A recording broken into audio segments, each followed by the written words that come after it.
Speaking of gaslighting, there's a terrible event occurred a couple days ago. We did not get to it on the show yesterday. This was this terrible shooting in Colorado. 10 people were killed in a grocery store in a shooting in Boulder, Colorado, after a man walked in to King Soopers store and opened fire.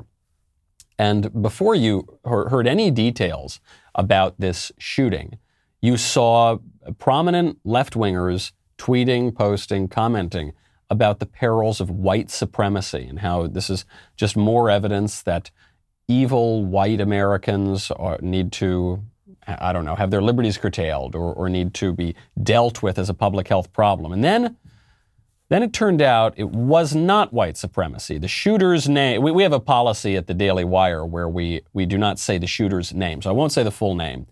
The first name's Ahmad. So, you know, use your mind from there. It's not like John Smith, okay? It's not a name you would associate with, say, white supremacy. Actually, this guy was a Syrian immigrant. His family came here in 2002. He's not Christian. We hear this talk about Christian nationalism now. This is another silly phrase that's being conflated with white supremacy. He wasn't Christian. He's Muslim. So now we've gone from blaming the shooter and everything he was going to represent back when the liberals thought that he was a white guy. Now we're talking about the guns. And it's so bigoted. It gets to something we talked about it yesterday. We've talked about it several times in the past few weeks.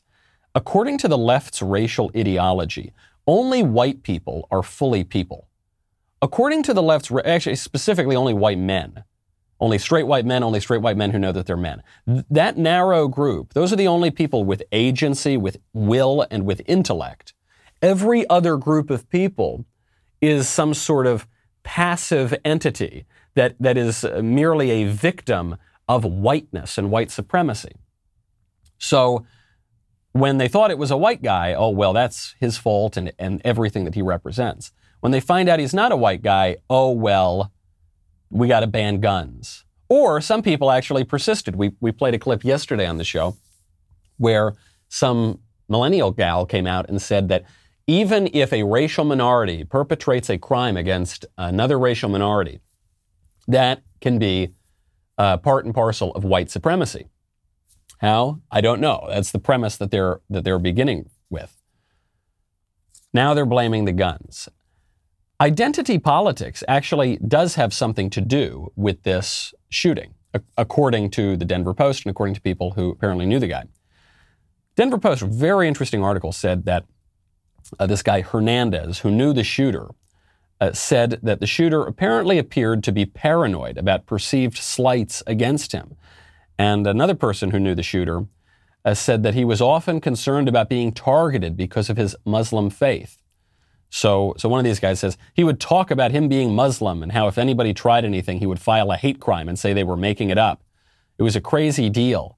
I just know he was a pretty cool kid until something made him mad, and then whatever made him mad, he went over the edge way too far. So according to people who knew the shooter, the shooter recognized that grievance was social currency, that the racial and religious identity politics that now pervades our culture could be used as a weapon, could be used as a political tool. And apparently he was rather taken with this kind of grievance politics. The same sort of grievance politics that had people jumping to the conclusion, based on nothing other than bigotry, I suppose, or prejudice, that the shooter was a white guy.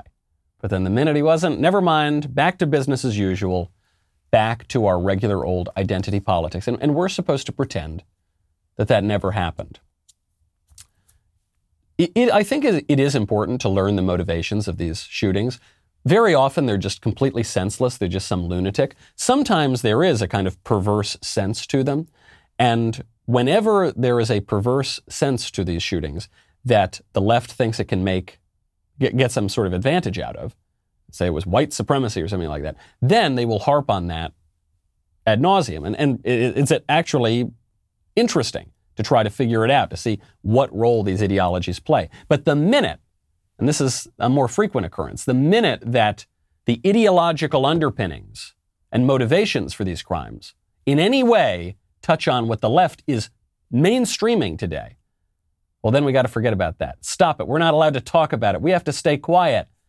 We got to talk about the guns. I hope you enjoyed that clip from the Michael Knowles Show. To check out the full episode, hit the link in the description or download the Michael Knowles Show wherever you listen to podcasts.